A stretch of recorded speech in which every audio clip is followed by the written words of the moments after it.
So I am actually going to get us started because this session is being recorded and it is 11 o'clock and I want to stay on schedule. My name is Claudette. I'm going to be one of your facilitators today. Christine Pruitt is here with us today. She will help facilitate this roundtable. Josh Hansen, as well as Chris Howe, which I don't see on yet, but that's okay. There he comes. We have a pretty good sized group. So what I was wondering if we can just start with is maybe just your name, what you teach, and maybe like, what do you define as hybrid? And really, what are you going to be teaching so that we can really get a good idea of what you guys are teaching out there so we can have real guided conversations on what most of us are going to be teaching this semester. So I'll just get started. Claudette Chateau, Business and Entrepreneurship. And this semester, I've taught asynchronous, sync, and Zoom and face-to-face. But this semester, I'm going to be teaching two modalities at the same time. I'm going to be teaching Zoom at the same time that I'm teaching an in-person element. And I'll tell you why I'm doing it is because when I surveyed my business students, 60% of them said they still wanted Zoom. I don't want to teach the black boxes. I really want to get back into the classroom. And so I felt like having 20 students in front of me and 20 students on Zoom would be a good balance. So what I'm really interested in hearing is from you guys that have done dual modalities, or maybe you had people who tested positive for COVID, so you let them Zoom in on your face-to-face class. I would love to hear more about that. So that's who I am, Claudette. Josh, would you like to go next? And we can just pipe in. Yeah, so I teach chemistry, and then what I'm going to do, and I'm Josh Hansen. What I'm going to do for mine is I'm going to do a synchronous, asynchronous lecture, which is recorded through Zoom. And then I'm going to have in-person labs for a Gen Chem class. So, and I'm only doing one modality because I'm actually teaching one class this semester. Christine? Sorry, were you done? No, yeah. Oh, sorry. I'm like still getting back into the Zoom of things.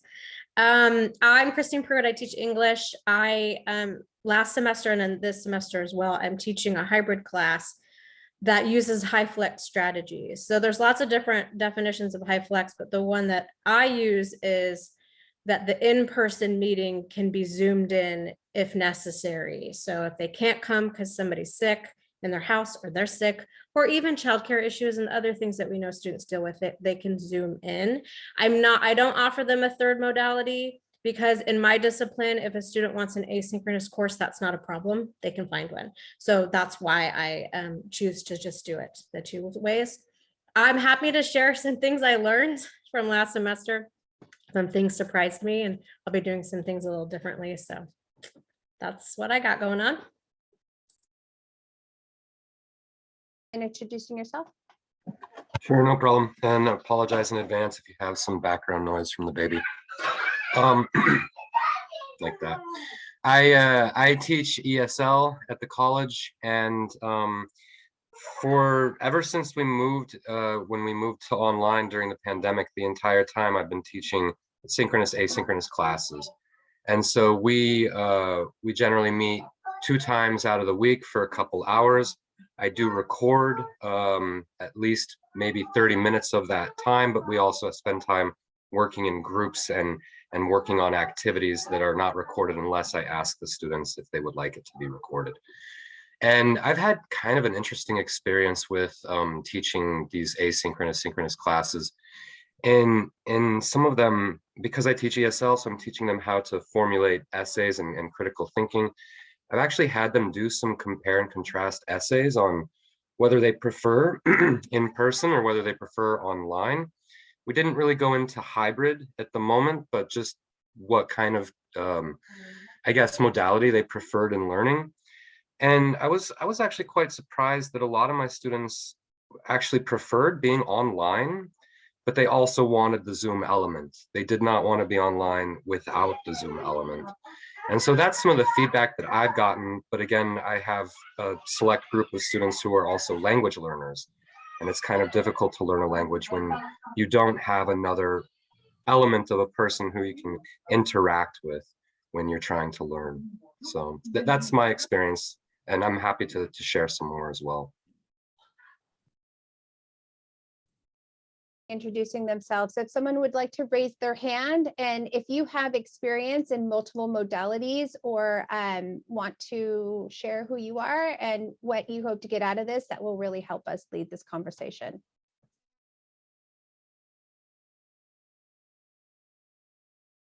Gary, I'm going to call on you. I'm going to blind call on Gary because he has experience and he's going to be teaching in multiple modalities. So Gary. Sure, pick on me. Thank you. I am actually going to be piloting this coming spring here, High Flex with all three modalities at the same exact time. It works very well for my type of program. I teach digital design, graphics, technology. It is an Autodesk training center. It's very, very computer-based with software. And we do have the setups in the classroom where we have the touchscreen televisions and we've got the recordings with the mics and all that stuff. So we already have all the technology in place, and that's one of the reasons why we are piloting it. I'm making the push because I'm looking at ways to help expand my program and to really get as many students into the program as I can. And by offering this modality where they can attend any way they want and they can jump around between them, I'm completely flexible. The schedule is no longer an excuse of why they can't take my classes. So I'm really looking forward to it. It's going to be a little challenging. I've had conversations with Claudette about this already, just because, when you're teaching three different modalities at once, you cannot cater to one. You have to look at all of them at the same time. So I've had to modify quite a bit of my how I'm going to be teaching things and how I'm going to be grading things and assessing things, and to make sure that it's equal for everybody. So I'm looking forward to see how it goes. I'm sure the first couple of weeks are going to be a little tricky, but I'm hoping that it'll get smooth real fast. And by the end of the semester, I'm sure I'll have some wonderful things to share with you.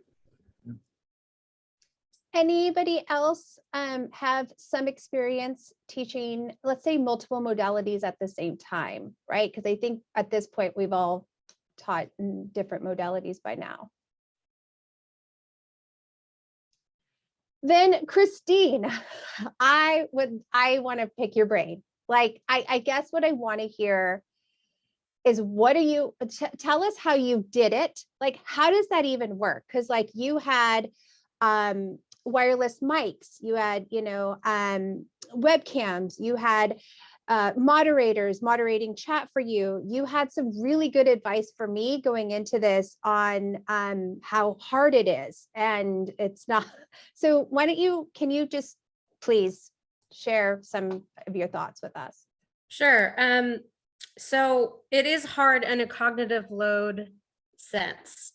And I think I want to start with that because it's hard on you as an instructor. And when we're talking about load, we should be thinking about what load means now, because it should change. But it is harder on you because you are in three modalities at once. Even though I don't have asynchronous students, I kind of do sometimes because they didn't show up, right?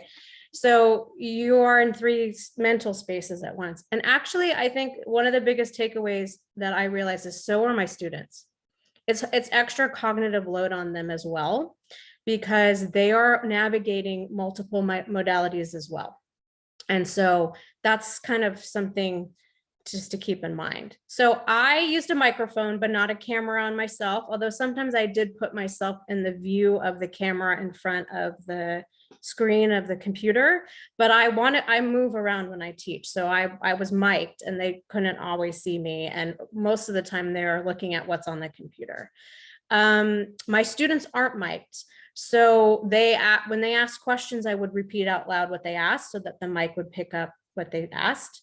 And then I asked for student moderators every class meeting. So we only met once a week. So I'd ask for at least 2 student moderators who would If a student asked a question in the room, they would type that question into the chat.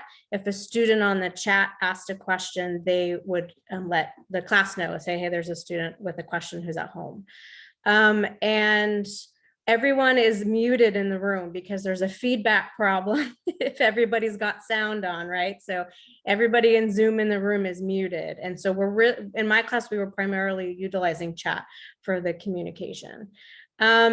The biggest problem I had, what technology-wise, was the computers not being on in the morning. And I just want to say this because there's not that many people on campus. So if you're teaching in the spring, the assumption is the computer is going to turn on in the morning, and they haven't always been doing that. And they take 20 minutes to boot up. So FYI, at some point, your computer might just stop the auto turn on. And that was the biggest issue I had, is I'd always be there 10, 15 minutes early, but sometimes it was still taking like an additional 10 to boot. So like that technical difficulty came up.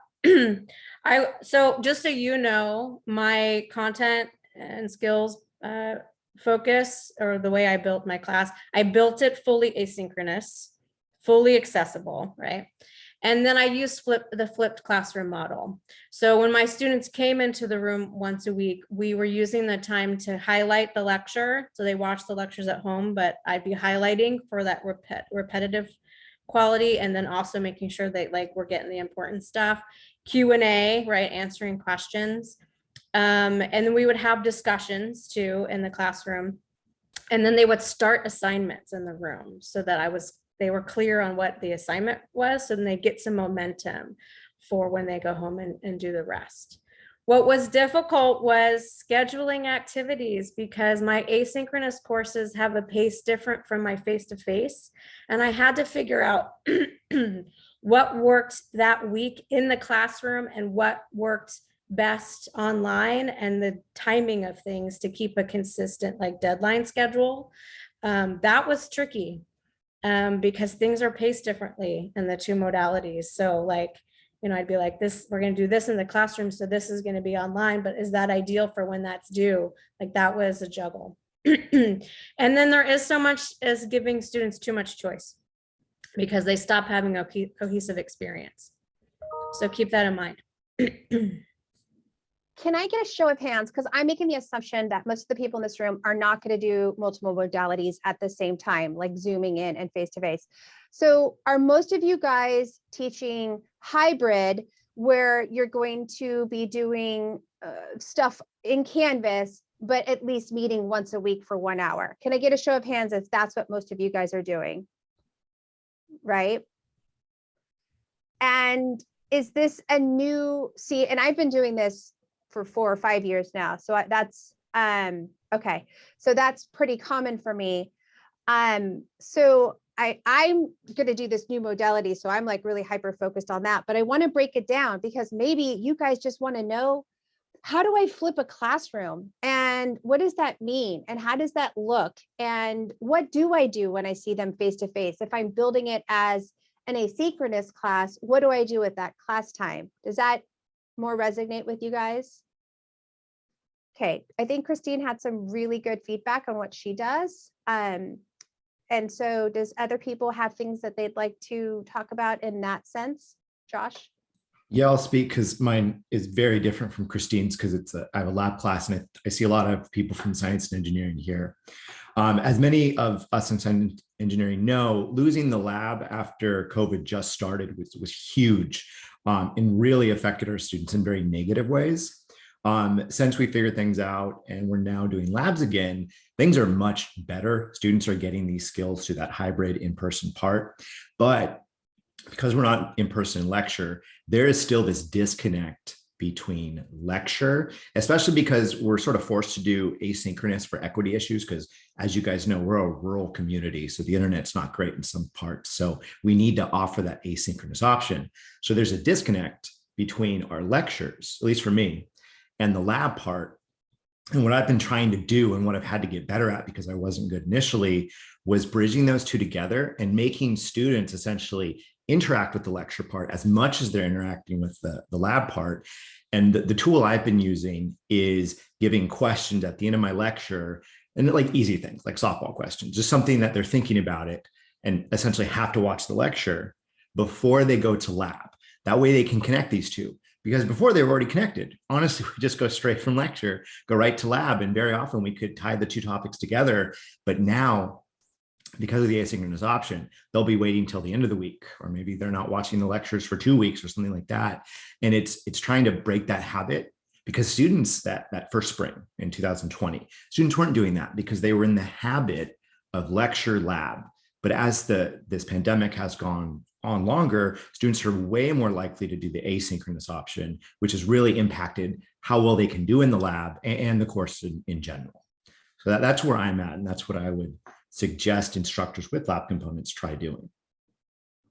And my suggestion is, my best practice is, if you're going to be recording your lectures, stay away from like those 30 to 45-minute lectures, right? Like what we're used to doing in the face-to-face setting.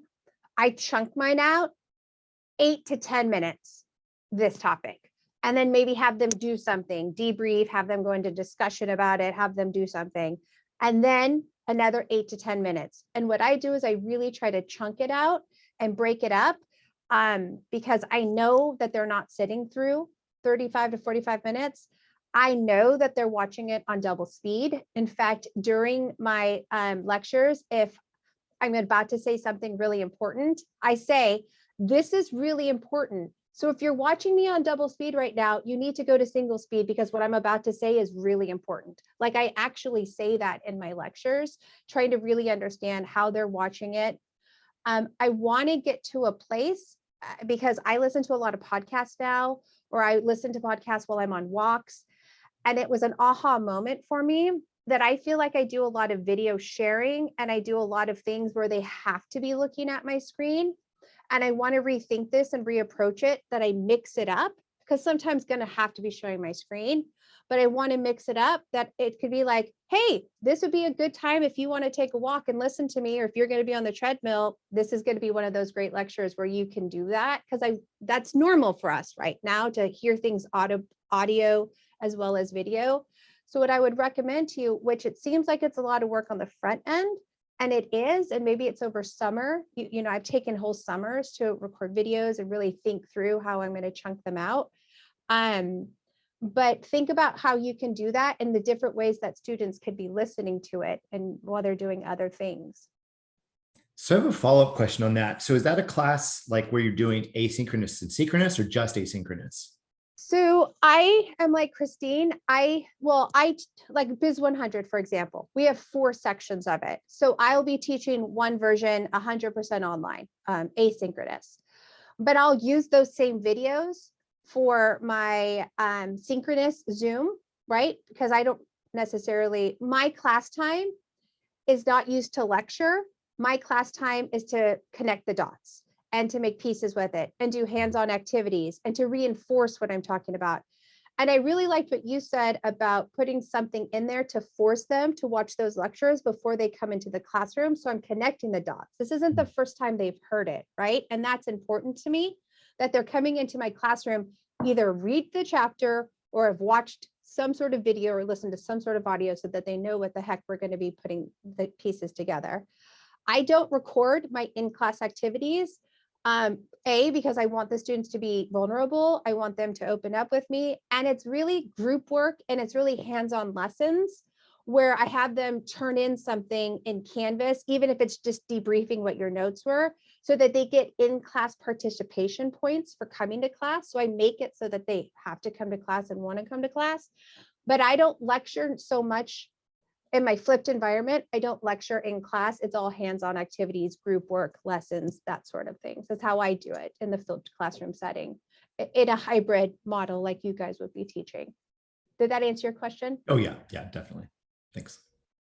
Somebody else talk that has experience in this. I mean, I can speak to a few of the ideas that came about.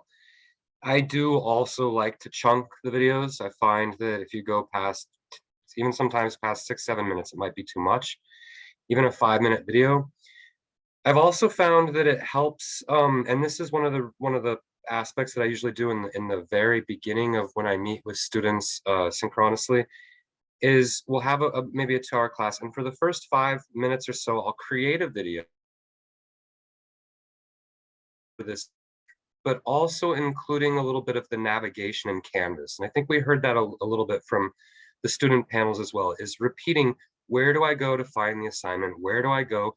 How do I complete the assignment? And also addressing any questions about what the expectations of the assignment are. I do like to include quite a bit of short videos and then have a page at the end of my each module that I have that has a collection of the videos. And so they can just go to the day or go to the topic we were talking about, click on a link, and then access that video so they can access it throughout the entire semester if they would like to. And also going along with what Christine said, I too design mine in the fashion that it would be all asynchronous so that everything would be understandable, even if they can't attend the class synchronously. And then needing to adapt and be flexible that maybe this assignment that I had this deadline for doesn't work for this week. It might need to be pushed out for another week so that we can talk a little bit more about it and understand the concept before going into that assessment. That's a little bit of my experience with that too. Chris, I love what you said, and I want you guys to think about this. I'll have an opening for the module. Welcome, guys. Welcome to week 5. You're doing great. Here's my expectations for the week. And then embedded will be the different lessons, let's say what I would lecture on. And then I have an entirely different video that just talks about the discussion that week, or a video that just talks about that assignment, right? So think about all of the things that you would tell them if you would see them face to face, but think about how you can embed it in the different places you have it. In the quiz, have a video in the quiz that talks specifically about the quiz and best practices for what they should be studying or whatever. Put that video in the quiz, put a video in the assignment, put a video in the modules. I have them everywhere. They're sizzled in everywhere. And one thing that I tell my students, and this is really important, and I reinforce it over and over and over because this is something they continue to do. I tell them that my classes are modules based and that their lectures are in the modules and they're modules based. If I could, I would turn off the to-do list on their homepage, because if they just go into that to-do list and just do the homework, they're missing out on everything. They've missed everything that they need to know to be successful in that homework. So what I do is I turn off everything in my left navigation. So they can't get to assignments, they can't get to discussions, they can't get to anything in their left nav. They can get to it in the to-do list, which bothers me, which forces them to go into the module, which forces them to see the videos that I have laid out for them. Josh, I see a question look on your face. No, that's a great idea, because that is an issue where students become very dependent on that. So if you do anything off of the assignments, for example, they're like, whoa, whoa, whoa. So turn everything off. Emery.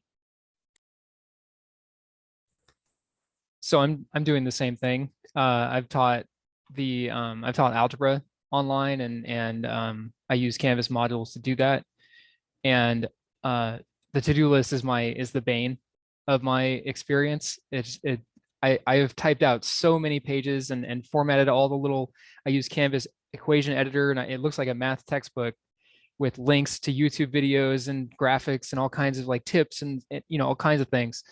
And the to-do list lets them skip all of that. So what I've done and what I did last semester is put the assignment link. You can go and create a link in Canvas and say, click from the assignment menu, and then select which assignment you want as a hyperlink on the page. So I make a little table and I say, this is what's due at the bottom of the page, so they know that it's there. And then I have the link there, and then lock the module.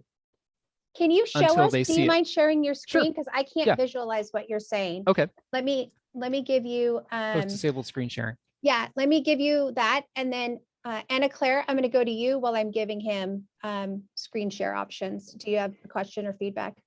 Yes, I appreciate what you and Emery are both saying in terms of your keys that are helping you guide your students successfully to find those videos. Because I, like you guys, have the modules, these videos that I've created. I'm finding I use Canvas Studio to upload my videos, my YouTube links, so I could actually see which students were watching the videos. And when I first posted the videos, I realized that nobody was really watching them. And that's like the bread and butter of your course. And so I appreciate you guys sharing their techniques. And I was wondering if anybody else had any other, like, this is how I drive my students so that they have to watch them.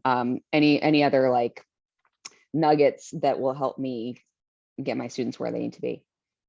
Well, if you're using Canvas Studio, I encourage you to turn on the comments thing and ask and tell them that, you know, make it an assignment that they have to leave a comment, whether it's a question or their main takeaway, like their clearest point, muddiest point kind of thing. And then you'll know.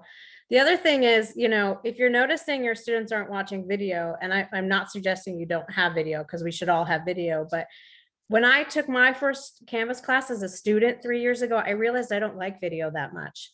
And so I actually used to have like 3 videos at least every week.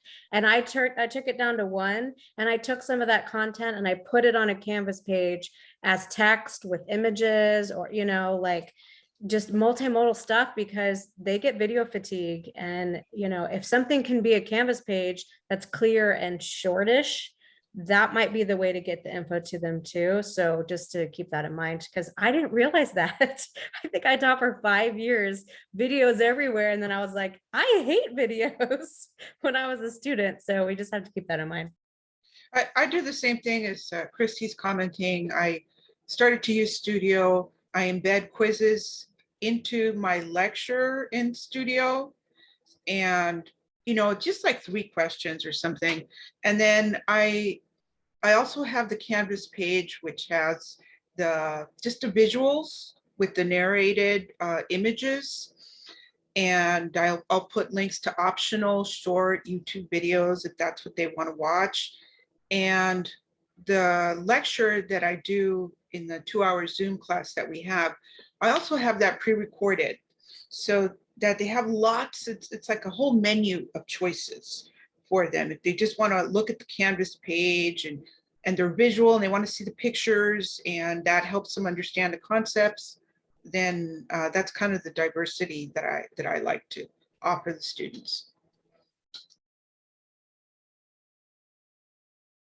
Now and show us how you, I didn't quite understand what you were saying. Sure. Yeah, I can try to make it a little bit clearer. Let's see here. Okay, so they come into the homepage and I have asynchronous content prepared for them to follow, and I have synchronous lectures through Zoom. This is my online class. What I started last year was anything that they need to do is in the title of the page. And then when they click on that page, it opens it up. It's locked otherwise. So on the module section, you can go to the top and you can set up, let me think about this. How do I do that? It's been a little while. Edit, it's an edit. So you can lock until a given date, or you can set up a prerequisite so that students must complete all of the requirements, must move through the module in sequential order. So when they go into their to-do list, it says this assignment is part of a module that has been locked.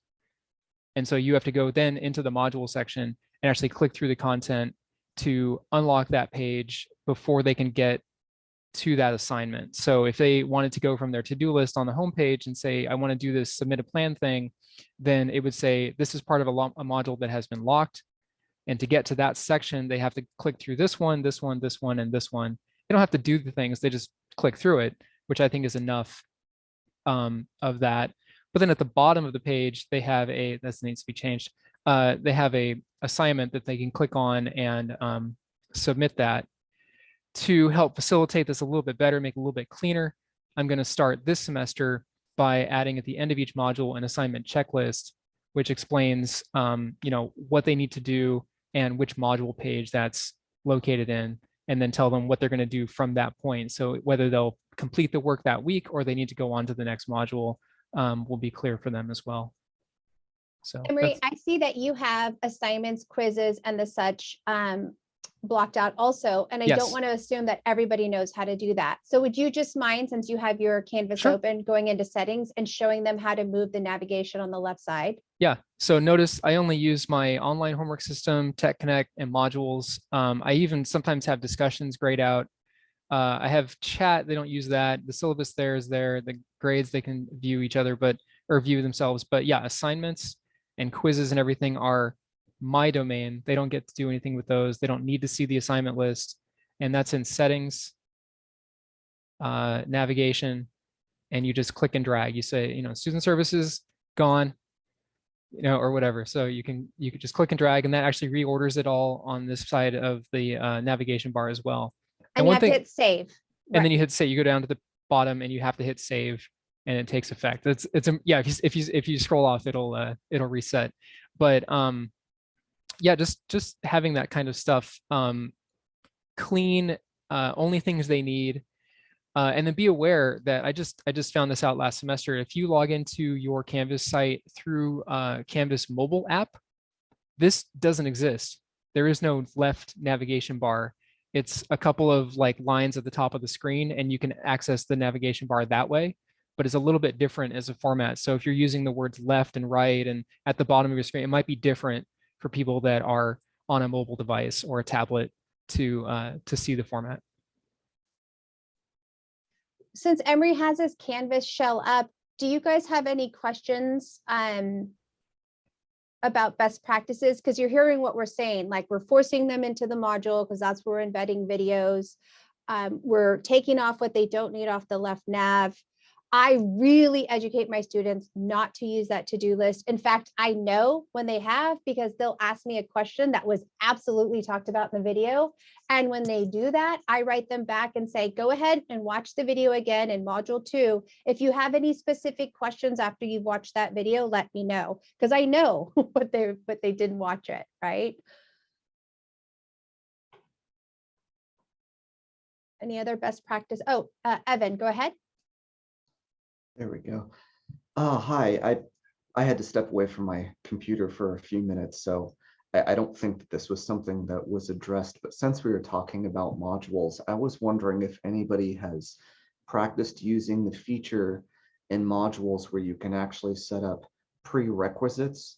Oh, I see Stephanie commenting about that, about the prerequisite feature. If I missed that, I've seen it, but I don't really understand how it works, and I feel like it might be something that can help me with my speech classes. That's okay. Emory went through it really quickly. Oh, okay. It's a really powerful feature, and I've used it before in some of my classes as well. It even is really helpful for the students as a checklist to mark it as complete so that they know what weekly module they're in. So Emory, why don't you just show it again one more time, because it's powerful. Tell me what I'm exactly explaining. Setting up the prerequisites. So you're in the Yeah, module. sure. Yeah. So notice that right here it says prerequisite. You have to complete viewing. Just click on this, and then that will open this module and give them access to this first section. So if I go into student view, you're not going to see it because it's all locked. Oh, well, no, the one that's available is open. So they click on this. I have a video. It just says watch this video, and the page is locked until until tomorrow. But now I've clicked on that page, and I think I can go to the next one. Yeah, there it is. So this now opened up. And if I go back to modules, you'll see that that's should be changed to bold text instead of grayed out text. So that means that I've now have access to this module. But if I try to click on this one, I can't, because I have to click through this link first to get there. And so anything that's embedded as an assignment is inaccessible until they get to that locked section of the modules. And I can lock this by date, or I can lock this by prerequisite viewing needed. So I'm going to leave my student view and show you how to do that. If you click on these buttons and then go to edit, then you can say lock until, and then I set up a date there. Or you can add a lock requirement. So you can say we need to view the item, some page that you have access to or that you have set up in your modules You can say, I want students to move through the material in sequential order. So they have to go down the page as they go. They can't just flip around. And since I'm a math teacher, you know, everything is built in sequential order. So that's my default setting, is that they have to go through. But this is the menu that you use to set up prerequisites and locks for your content. Yeah, and then Mandisa, you had a question in chat. Any assignment that you make, actually, no, not even the assignment. Anything that you want your students to do, you can add that to your student to-do list by going into edit and say, just add to student to do. So if it is a page that has an overview, and I've done this before, an overview of like the test that's coming up, or some helpful study materials, or a YouTube video, you know, I can make a page that is not an assignment, but then add that to the student to do, and then it will show up on their calendar, and they'll think, oh no, I have to get this done, which is what I want them to think. So. Diana, do you have a question? I do. So I actually contacted Canvas about this. Sorry, I'm sick. A year ago, and because I was using prerequisites, but students could circumvent those once an assignment is published and go in through the calendar to do the assignment. So I've stopped doing prerequisites because all it did was give me more work to do to add them all, because they were still just going to the calendar and entering the assignments through there. Unless they've changed it in the last year, if anyone knows, or but the prerequisites don't stop them from getting to published assignments. Emery, I don't know. So you're saying that I can embed the assignment on the module page, lock the module page, but then they can access the assignment through the calendar in Canvas? If it's published. Then there's just no winning. I can't so win. It doesn't necessarily, because if it has a due date, yeah, because and Canvas on their like forums, they say, oh yeah, this is a problem. We know it's a problem, but it's been a problem for like years. So I've just started putting in my syllabus, don't enter assignments through the calendar, because it could be wrong. It's not, but and the way I found this out was I had an old imported assignment that was published, but I had not put it in a module. And students were doing this exam. And then they were saying, I don't remember reading this. And I'm like, what test are you taking? And they were taking a test that was published, but was not in a module. But it was published. So they were entering the calendar from the calendar. Well, and besides the calendar, make sure that on the left-hand navigation, as Claudette was talking about early, that they can't get to, if you don't want them to jump around, the discussion should be hidden, assignment should be hidden, and quizzes should be hidden. Like anything that they could possibly do, you want that hidden so they can't jump in that way, because that's sometimes what happens. The other Right. thing I wanted to say is, you know, Mandisa posted in the chat, and I did as well. I actually put my overview page for the week with my, you know, all the things on there, including lectures and stuff, and my review page for the week into the to-do list so that they know it's there. But we can't stop students from making bad choices.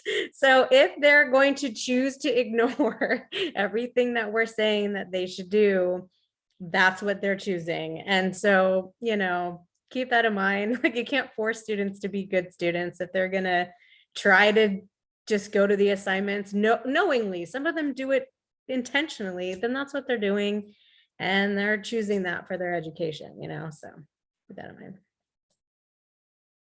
Somebody asked about Ed Puzzles, and Melanie, you said you'd be happy to talk about it. Please.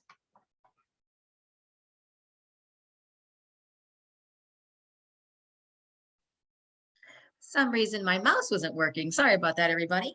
Hi. So yes, Edpuzzle was a game changer for me. I would say last spring, because of the problems of you assign speeches. I teach speech, and the students would just kind of fast forward things and so on and so forth. So what Edpuzzle allowed me to do is to assign a speech, and then within that video, I could put in questions and they would have to answer the question, and you can do them in open-ended questions, multiple choice, yes or no. And so am I able to share my screen? Okay, great. So I'll show you what I'm talking about, and feel free to ask me anything about it. Give me a moment here.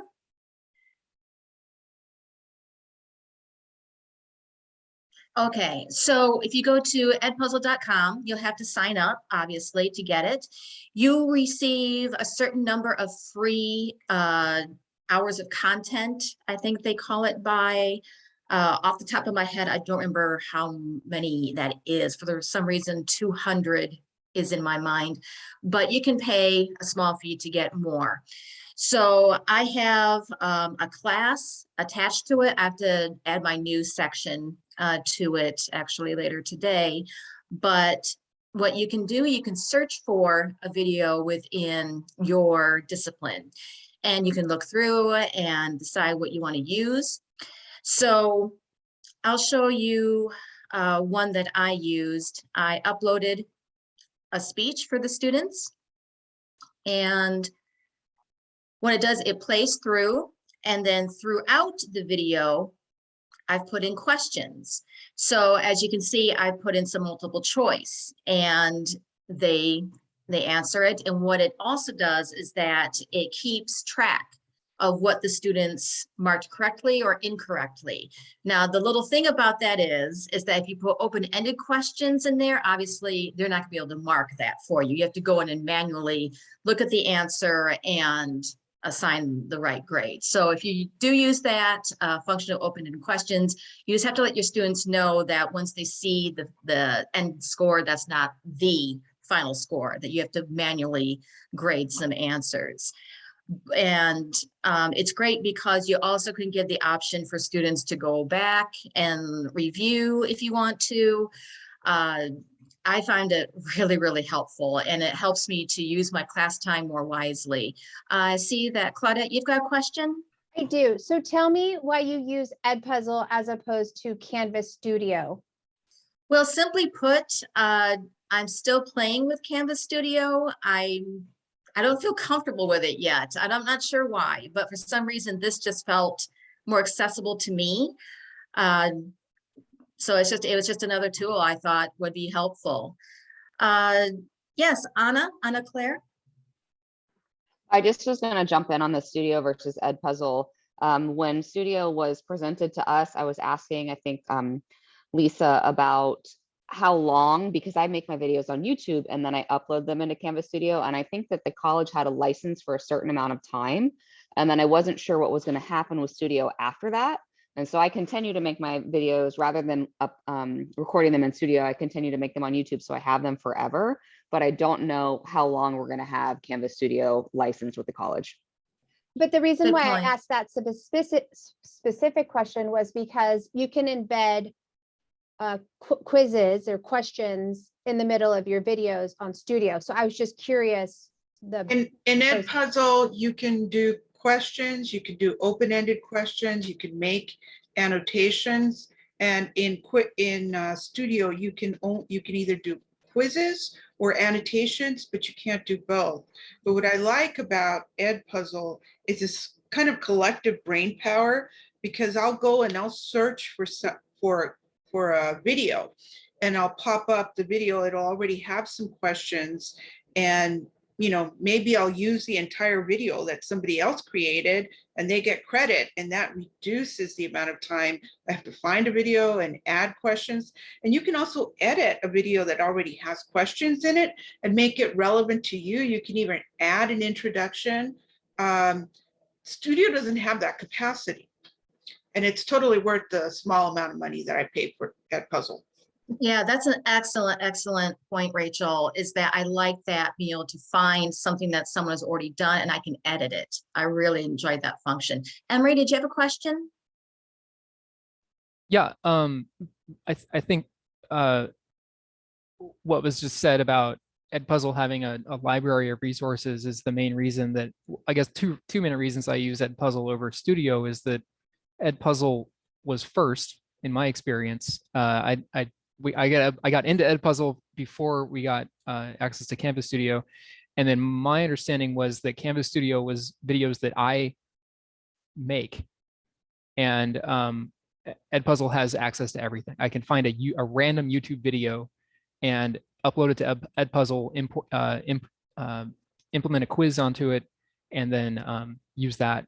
You know, anything that's accessible on the internet can be turned into an Edpuzzle video. And then there's tons of teachers that have already done that work for me. So I can look something up and it comes up with 8 suggestions of here's a bunch of videos that people have already edited. They've already made questions for. Would you like to use one of those? And so it's just a little bit more fleshed out in that sense. Did you have something, Christine? Yeah. How do students get to your videos and quizzes and stuff? Does it jump them out of Canvas or can it be embedded in Canvas? In Edpuzzle, Yeah. it's an external assignment. Okay, so that's kind of an issue for accreditation. So not that I'm discouraging you from using that, but when the accreditors come, they need to be able to look in our online classes and see everything. So as long as there isn't like a required login or anything that would prevent like a stranger basically from going into your Canvas course and seeing whatever is in Edpuzzle. So just, is there like anybody can go from that Canvas link? They don't have to have like a login for Edpuzzle for your class or anything like that? If you embed it as a external submission assignment, then yeah, on the Canvas site, they don't need a login. There's no they block. Don't need, Okay. There's no Yeah. block, there's no password, Great. anything like that. Okay, great.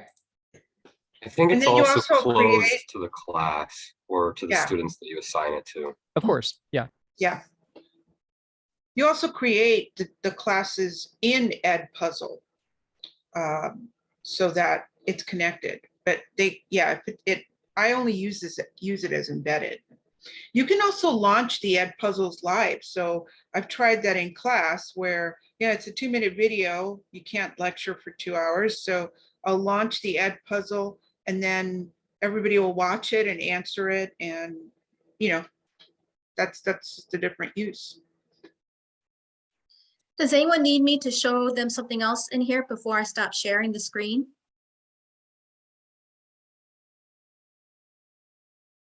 Anybody? Okay, I'll go ahead and stop sharing it then.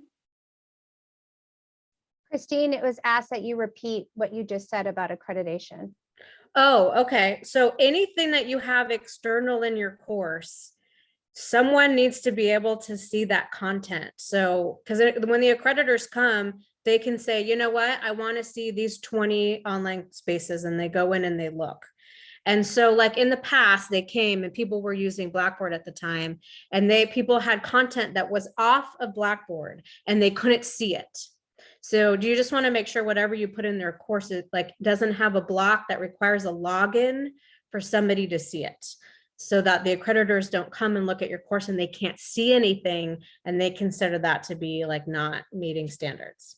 And so we do encourage this college and most colleges that you keep as much as you can embedded in Canvas for that reason. But, there's pedagogy and instructor freedom. So, make good decisions, but just you want to make sure you have enough stuff in the actual Canvas space itself. And of course, Canvas Studio lives in Canvas, and I'm super committed to keeping it. I know a lot of people are. Like, that's our only paid video creation resource that we have for working from home and stuff.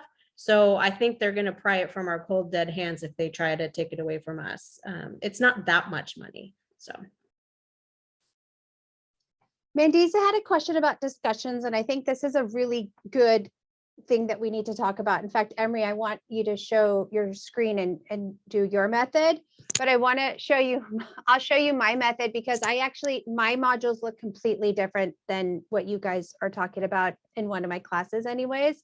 So I'm going to share my screen and tell you how I think what the question is. Let me make sure I understand your question before I'm answering it. What are you guys looking at? Are you looking at modules? Okay. Mandisa, what I think I'm hearing you say is you have a discussion, they have to answer your prompt, and then by the end of the week, they have to reply to peers, right? Okay, this is how I do it. I'm different. I'm modules based, but I have a page set up with a table. And so here's what you have to do, here's what you have to do, here's what you have to do.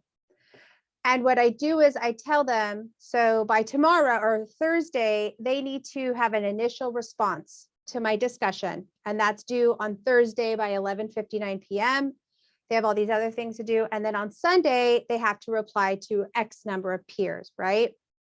So what I do on Thursday, I actually do it on Thursday because I typically don't like doing it on Friday. But what I'll tell you I do is I go into the grade book, and let's just say I'll do this at Thursday at 10 a.m. I go into the grade book on Thursday at 10 a.m. and then I go like this and I say, message students who haven't submitted yet. And then I'll say, hey, reminder, you have your initial prompt to my discussion due by 11:59 p.m. I'll tell you that I have to do that for every class for a few weeks to get them in the rhythm, because remember, it's not on their to-do list. So they're thinking it's due Sunday, that they don't have their initial response due by Thursday. So I message students from the gradebook who haven't submitted yet, and that's how I remind them and get them in the habit of getting that discussion in. Is that helpful? Was that what you were looking for? Emery, you said something different though. Yeah, it's a little clunkier than that. is that- I like your idea of message okay. students too. That might be a little bit easier to do. Okay, then that's worked for me. And again, I have it on my calendar, reminder to Biz 100 students to do their discussions. I calendar it to remind me. And the first 3 weeks, I'm religious about sending out that reminder. And that's all it really takes to get them in the habit. Krista. Hi, thank you for sharing that. I do the same thing. I think Mandisa, correct me if I'm wrong. The bigger issue is not getting them to do the first part. It's the second part where they have to respond to the peer. So I can't go in if they've done the part one, and find people who haven't submitted, because they might have already submitted. They just haven't done part two. And so that option of messaging the people who haven't done it yet doesn't work in that case. The only thing that I have found is that I could do 2 different assignments, like post one part is an assignment 1, the second part is assignment 2. However, when I go into speed grader to grade, it doesn't combine the 2 and it becomes much more challenging. So what is your suggestion for getting people to do the second part? Every response is graded. So I have some classes that we don't meet at all. So they have Mhm. to reply to 3 peers, and each Mhm. one is worth 5 points. So if they don't reply, they lose points for it. That's what I'm Right. not understanding. They don't do it by Sunday, they get a 5 points instead of 10. Sure. So it's just a loss of points and then it's on them. I guess we could post an announcement to everybody, don't forget to do part 2. Well, no, when you score them, if you use a point-based scoring system, which I don't, so this doesn't work for me. But if they score less than, you can choose to message all students that scored less than, let's say, 10 out of 20. That's And then you cool. can I hit have not those seen ones that. too. So in the same spot that Claudette found that message students who have or have not is also that option? I haven't seen that. Thank you for telling me that. Very cool. Only instead of have not submitted, you can say scored less than however many points or whatever. So that requires that you grade everyone first so Uh-huh. that they see the score. Got it. So there's haven't been still- graded or scored less than 10. So that Right. means I know those people didn't do something right? So you Right. can do that. Yeah. Thank Oops, you. I was sharing my screen, but you guys didn't see it, did you? Okay, well, that's fine. There it is. Pretty.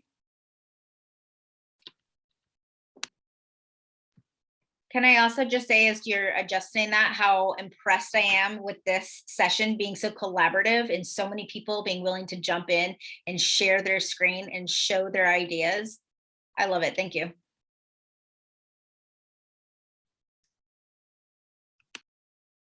Other best practices. So I think what we heard is I build it as if it's asynchronous. That way every lecture is there. I spend class time to connect the dots and do more hands-on and more community building in class so that they feel more comfortable with each other. But I do have in-class assignments that they have to turn in Canvas. So for me, for my classes, my face-to-face portion, they have to have a device. And I tell them that in the beginning, I really would like you to bring a laptop in. But every assignment, in-class assignment that I have, they can do from their phones because everybody comes to school with a phone. I really haven't had any students say, I don't have my phone on me or I don't have a device, because I just know that. And if they did, it's a one-off. And so I would give them the in-class points anyways. When I go into the grade book, I just make a note, so-and-so was here, they just didn't do their in-class. Is how I do my flipped classroom. Bandisa, my question is, what is the frequency of in-person meetings for your hybrid? It's all over the place, right? I mean, in the beginning, 3-4 years ago, it would be 2 hours. Now, this year it's an hour and 15 minutes. Because I spent so much time putting everything in Canvas, so I don't know.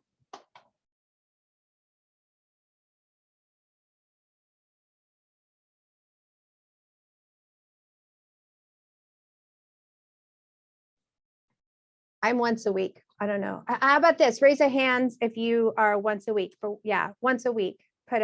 Use your emoji. Yeah. I think that's becoming more of a norm. I mean, for ESL, they meet 1 time a week in person, and then they meet 1 time a week online through Zoom. And then for my completely synchronous and asynchronous, it's 2 hours on a Tuesday and 2 hours on a Thursday every week, to give you an idea. I've been thinking about this a lot because with my high flex hybrid, I don't think I could do more than once a week. It would be too confusing to try to schedule things that work in the online space and in the face-to-face space. When we did hybrid in the English department and only 1 unit was online, that's one thing.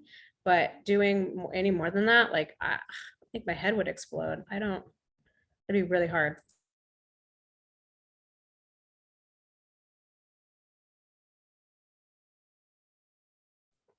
It looks like, do you notice that they're more engaged? Does it mean just the hour that you're together?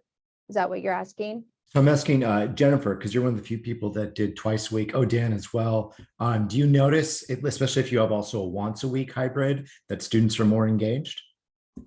I actually had a similar thing occur like that you were talking about with your labs.